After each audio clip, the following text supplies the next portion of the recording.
You've been guiding the youth of this country for the longest time. So what has been your observation? How willing are they to embrace their roots? It's always a pleasure speaking to the youth. They do not hesitate to speak their mind. So it becomes easier to have a dialogue. So you do feel that they are well prepared to take on the challenges of the coming times? The mission that we have espoused aims to have more individuals who can live life freely, boldly, delightfully. You've been guiding the youth of this country for the longest time. So what has been your observation about the youth of India? How willing are they to embrace their roots? They are quite willing in the sense that they appear less prejudiced and encumbered with the ideologies and moorings of the past. They are also more straightforward, display lesser duplicity probably compared to the previous generations. They do not hesitate to speak their mind. So it becomes easier to have a dialogue. And where a dialogue is possible, their solutions emerge more easily. So that's the thing that gives me hope with respect to the youth of today. However, there is one aspect of their value system that makes it a bit problematic, and that is that they have been taught to back themselves, believe in themselves, have self-confidence no matter what. And that sometimes becomes an obstacle in the path of open and honest inquiry. If you believe that you already know a lot, then the urge to inquire diminishes. And if you feel too confident of your views and opinions, then your ability to listen suffers. So that's the problem that we face. But all in all, it's always a pleasure speaking to the youth. In fact, given a chance, I would probably prefer the youth over the aged and the middle-aged. So the kind of energy that a young person carries, and the fact that he or she has a life to live, and the spark in their eyes when they come upon something new, that always makes it a delight to converse with them.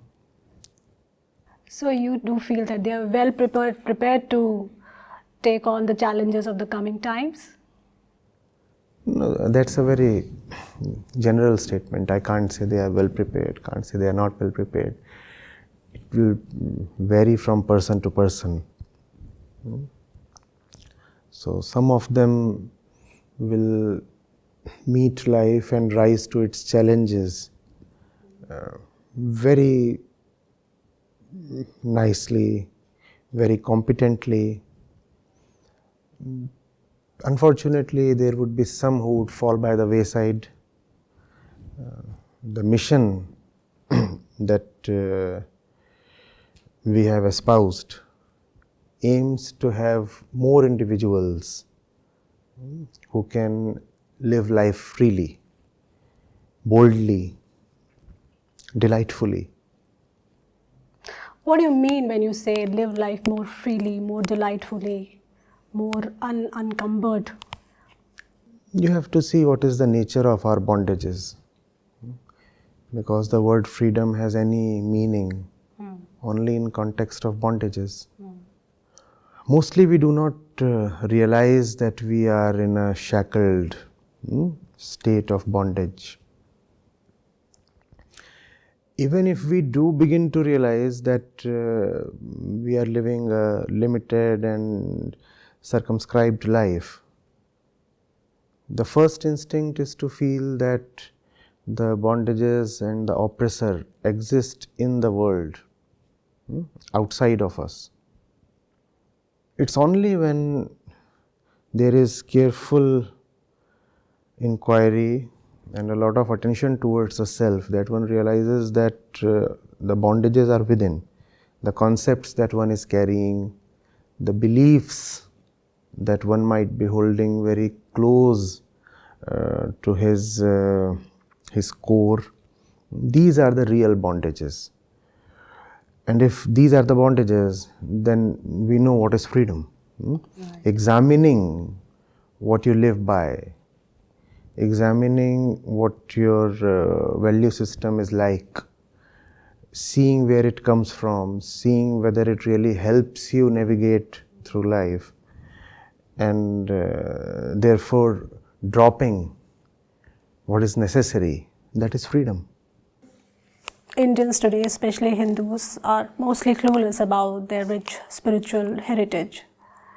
And why do you think that we have come so far and we have become so distant from the stream of spiritual knowledge which has nourished our generations? We just don't, we have to be reintroduced to all that which has been our heritage. Because there is just too much of it. You see, when I go to, let's say, Lucknow via the Moradabad route, right? There are these eateries, wayside eateries. So 10-12 years back when I used to go, there used to be one Shiva Dhaba, right? And it got very famous. It got very famous. And it was very successful because the food quality was good, the ambience was wonderful, and there were lush green fields behind it, and one could be there and have sumptuous food and enjoy all this, especially during winters. So then another one came up, new Shiva Dhaba. Then one more came up, and I have been an experiencer to all that. Real Shiva Dhaba, then Asli Shiva Dhaba. And now there are just so many of them that neither the food is delectable, nor the ambience, nor anything else about it. Why did that proliferation happen? Exactly because the original one was wonderful. When the original one is great, all kinds of duplicate ones start mushrooming. And that is what has happened in India. And the duplicate ones assume so much abundance and visibility and power and popularity that the original one is lost. I won't be surprised if the mother Shiva Dhaba does not exist anymore. You get what I'm saying? Exactly because our original scriptures are very powerful. Therefore, based on their strength and to encash on their popularity, all kinds of charlatans came up. All kinds of fraudsters in the name of spirituality. And they said, Bhai, tera dhyan kidhar hai? Asli Shiva Dhaba idhar hai. Gone. Now why read the Bhagavad Gita? Somebody else is posing as Krishna, some other scripture, some other guru is there. And the original one is gone. And could this charlatan, this fraudster, have gained popularity on his own? No. All those miscellaneous, half a dozen or 2 dozen Shiva Dhabas they could gain popularity only on the back of the original one. Had the original one not existed, these would have cut no ice.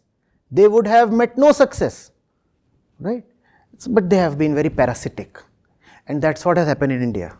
Exactly because our foundational scriptures were so strong and so pure, they attracted a lot of parasites. Those parasites came to the scriptures, bit into them, extracted their little pound or ounce of flesh, and started their own shop. The result? Nobody is now caring for the central scriptures, the original Shiva Dhaba. Nobody is caring for that. And there are thousands of other books, and thousands of traditions, and thousands of communities, and lakhs of gurus. Every place has its own local guru, and every guru is saying, I am the real one. Asli Shiva Dhaba idhar hai. Are you getting it? Huh? And that has been the curse of India. The success of the real fathers has become the curse of the descendants. So what do we need to do now? Go to the original dhaba. Original dhaba. Go to the original ones and keep everything else aside. Right.